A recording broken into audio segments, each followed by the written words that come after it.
Ensino médio, terceira série. Vamos aqui estudar um pouco sobre história e sobre movimentos contra as oligarquias durante a Primeira República, tá bom? Ou seja, a Primeira República, lembrando mais uma vez, é a mesma coisa de República Velha, que durou de 1889 até 1930, quando Getúlio Vargas chega ao poder. Então é o seguinte, ó, durante esse período aqui, ó, o que é que estava acontecendo? Tanta coisa que e que certas coisas, certos acontecimentos até ultrapassaram um pouco essa questão, essa data, de tão importante, tão vigorosos que eles foram. Então nós temos aí, como eu já falei por certas vezes para vocês, o Canudos, né? Nós temos aí o movimento chamado Contestado. Nós temos o Cangaço.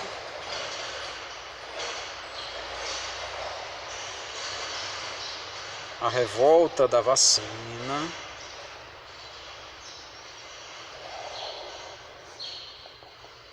O tenentismo. A coluna Prestes. Tanto que ainda falta ainda, né? Coluna Prestes. A revolta da Chibata.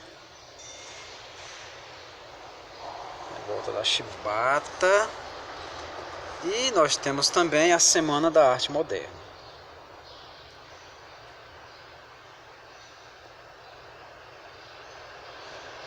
Então são movimentos de contestação da ordem vigente, né? Qual é a ordem vigente? A ordem comandada pelas oligarquias, quer dizer, o momento aí que o Brasil passava pelas mãos de coronéis, fazendeiros, latifundiários, o próprio governo, né? Então tudo isso aí fez gerar alguns movimentos aqui, e tem outros que não tem muito a ver com as oligarquias, que por exemplo a revolta da vacina. A da vacina teve seus próprios interesses, né? Já teve seus próprios problemas a serem resolvidos, mas os demais aqui, questão de Canudos, que foi na verdade um movimento de separação messiânico, tanto Canudos como Contestado, nós podemos classificá-los como movimentos messiânicos.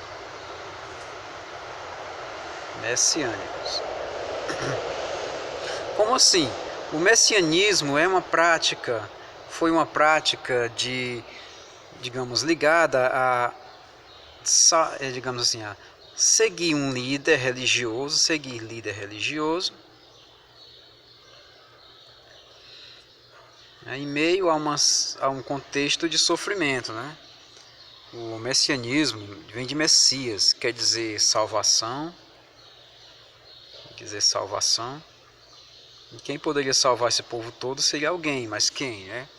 No interior da Bahia, no caso de Canudos, foi onde o movimento ficou instalado, no interior da Bahia.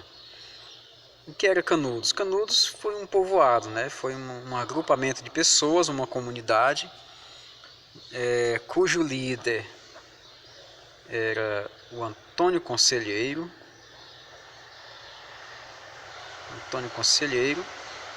O Messias, aí, entre aspas, do período, né? O pessoal até atribui a ele alguns feitos milagrosos, enfim. E foi um movimento do qual foi causado exatamente pela falta de perspectiva dos povos mais pobres, né? Que acabaram seguindo o Antônio Conselheiro até essa comunidade, cheia de pessoas simples, pessoas comuns, que pretendiam viver nessa grande Canudos, nessa grande região chamada Canudos, né? De que forma eles iam viver? De maneira comunitária, né? Foi um movimento comunitário, tá bom? Então eles não tinham assim nenhum governo reconhecidamente. Eles não gostavam da república, eles gostavam mais da monarquia, mas a monarquia acabou, né? Então eles meio que nem aceitavam o casamento civil, por considerar um movimento fora da igreja, né? Inclusive a própria igreja era contra esse tipo de movimento, né? Então quem era do contra nesse momento aqui era a igreja, né? A igreja católica, que apesar de já estar separada do Estado, ela tinha lá também suas opiniões, né? Os coronéis não gostavam desses movimentos porque achavam que eles iam sair da sua circunferência e iam acabar invadindo terras dos coronéis, né? E também o governo não via com bons olhos esse tipo de movimento porque eles não pretendiam pagar imposto. Então, Canudos foi um povoado liderado por Antônio Conselheiro no interior da Bahia, de movimento messiânico, porque o seu líder, o Antônio Conselheiro, se considerava uma espécie de santo, né? Ele andava com barba grande, bata, como um monge.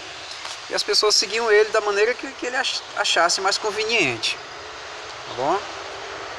Foram 4 expedições, foram 4 ataques a Canudos, até que o governo consegue exterminar os seus revoltosos, né? Consegue exterminar Canudos, né? As forças do governo, juntamente com jagunços de coronéis, enfim, eles conseguem acabar com esse povoado de Canudos em 1897, já no finalzinho do século XIX e bem início do século XX, movimento bem do iníciozinho do século XX. A obra que serve de base para os estudos de Canudos é o livro Os Sertões, tá? Os Sertões de Euclides da Cunha. Euclides da Cunha. Ele fala a respeito dessa guerra de Canudos, desse povoado de Canudos e a sua importância histórica, né? O Contestado foi também um movimento messiânico liderado pelo monge José Maria. Onde aconteceu, né? Onde aconteceu? Na divisa do Paraná e Santa Catarina. Nessa divisa surge esse movimento chamado de Contestado. É uma região que não pertencia a nenhum dos dois estados, por isso que era contestado por ambos, né?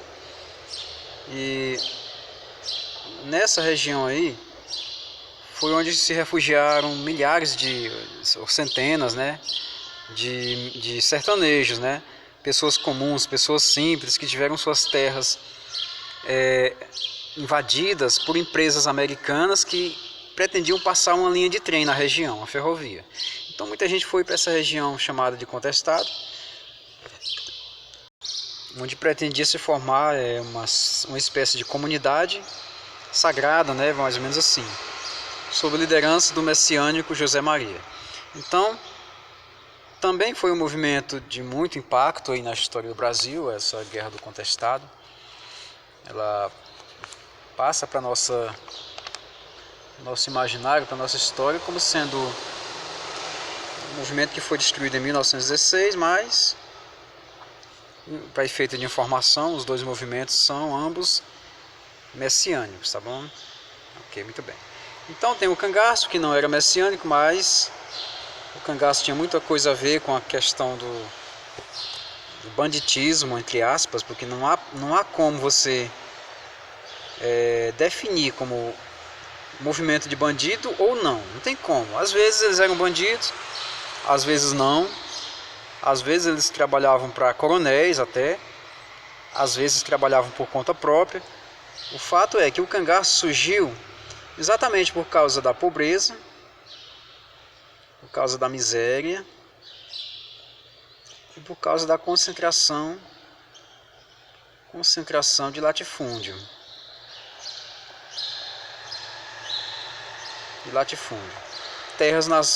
Muita terra na mão de pouca gente. Então essa era a luta dos cangaceiros, né? Passar necessidade não dava mais. Então eles resolveram sair por aí armados e combatendo aí, seja como fosse, da maneira que fosse, na tentativa de sobreviver. Seja trabalhando para algum coronel, digamos que o coronel não gostasse do outro adversário, contratava o serviço do cangaço para que o cangaço fosse lá incendiar a fazenda do seu inimigo, né? Então muitas vezes acontecia isso. Sobre o cangaço, nós tivemos muitos grupos no Brasil. O contexto aí foi o Nordeste, Alagoas, Pernambuco, enfim, Ceará, Bahia, né? contexto foi o Nordeste, a região, né? Um dos cangaceiros mais notáveis, né, foi o Lampião. O Lampião, chamado de rei do cangaço, enfim, foi morto em 1938, o ano que levou fim essa onda de cangaceiros no Brasil, né? Já quase na década de 40, né? Enfim, o cangaço foi eu coloquei banditismo entre aspas porque foi assim que chamou o Eric Hobsbawm, né? O Eric Hobsbawm, ele é um grande historiador, inclusive cai muito a respeito dele no Enem. Eric Hobsbawm. Mas não dá para saber se eram bandidos ou não. Muitas vezes sim, às vezes não. Tá bom? A revolta da vacina ocorreu no Rio de Janeiro, na cidade do Rio de Janeiro, que antigamente era a capital do Brasil. Foi por conta da vacinação obrigatória, tá? Então o pessoal não queria se vacinar por medo, né? Mas essa vacinação o governo encarou como obrigatória e todos deveriam tomar, indiferentemente de querer ou não. O pessoal ia tomar vacina, nem que seja na marra. Então a moçada não quis, e em 1904 estourou essa chamada revolta da vacina. O fato é que Rio de Janeiro antigamente, gente, comecinho do século XX, ele não tinha essa estrutura que ele tem hoje, com condomínios, enfim. Foi preciso que o governo da época tentasse fazer uma limpeza na cidade, né? Então, como é que ele pretendia fazer essa limpeza? Em primeiro lugar, expulsando os mais pobres do centro da cidade para construir condomínios. Esses mais pobres sem casa foram todos habitar os morros, onde começaram a construir as favelas, né? Que hoje a gente chama de comunidade. Então, no centro foram feitos condomínios, mas ainda tinha uma crise muito grave na saúde. Casos de varíola, né? Casos de febre amarela, enfim, peste bubônica. Tudo isso obrigou o governo a tomar uma medida drástica, bubônica, ou seja, vacinar todo mundo de maneira obrigatória. E aí o pessoal foi para a rua quebrar tudo, arrebentar tudo porque não queria se vacinar. Diziam que a vacina era para castrar o povo, diziam que a vacina era para matar as pessoas ainda mais rápido. E dessa forma, se antes nós tínhamos vacina, não queríamos, hoje nós queremos e não temos. Mas a revolta da vacina passa para a história como um dos episódios mais, para efeito de informação, um dos episódios mais transtornantes da história do Brasil do começo do século XX, tá? Essa aqui não foi nem tanto contra as oligarquias, não. Foi mais uma questão assim local, né? A coisa do Rio de Janeiro tá tentando se vacinar. Mas o tenentismo foi mais ligado mesmo a revoltas, juntamente com a coluna Prestes, ligado a revoltas contra as oligarquias, né? Só mandava São Paulo e Minas Gerais, né? Na presidência da República. Rio de Janeiro era a capital, mas não tinha essa coisa toda de poder. Então os tenentes começaram a fazer passeatas, greves e mais greves, aqui é um P, tá? Greves e mais greves nas ruas, foram expulsos de muitas localidades. Os chamados homens da lei não aceitavam essa coisa. Eles queriam abertura política e participar mais como oficiais das Forças Armadas. O governo não aceitava, até que nessa passeata imensa sobraram apenas 18, o chamado 18 do forte, né? Do forte de Copacabana. Um episódio no qual todos foram mortos, só sobraram 2 e o pessoal não quis mais lutar. Os 2 não queriam mais. Cabana. Então foi um movimento armado contra as oligarquias que terminou com o assassinato de muitas pessoas. A Coluna Prestes foi um movimento comunista.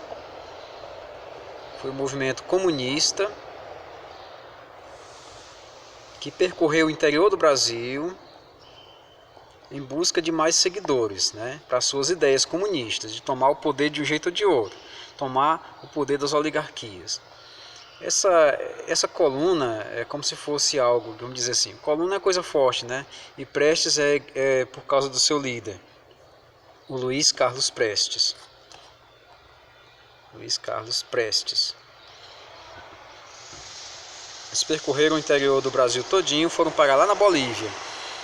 Deram um jeitinho de prender o Luiz Carlos Prestes, ele acabou sendo preso, né?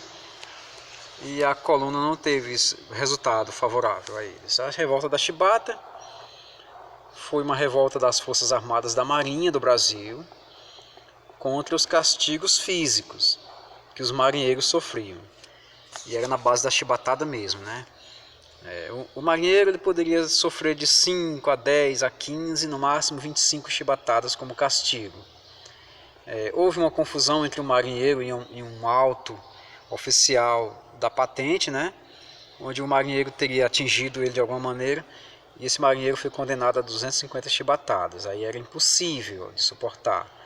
Então os marinheiros todos organizaram um grande motim, uma grande revolta, tomaram os navios, né? E apontaram para os canhões dos navios para a cidade do Rio de Janeiro, a então capital do Brasil. Apontando os canhões para a capital do Rio de Janeiro, para a cidade do Rio de Janeiro, o governo resolveu negociar. Não, a gente vai acabar com as chibatadas, não vai mais ter essas coisas. Aí o pessoal tudo bem, se rendeu, né? Mas o governo prendeu aquelas pessoas que estavam envolvidas, condenou alguns a fuzilamento, enfim, outros à prisão, né? E outros até o exílio, né? Mandar embora do Brasil, enfim.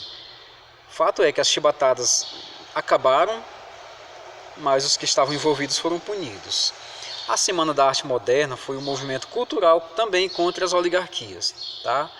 Foi um movimento cultural, aconteceu em 1922, onde artistas brasileiros resolveram protestar contra a arte importada, né? Vou falar de maneira bem simples, né? Importada, pegando essa arte e triturando como se fosse devorar essa arte, né?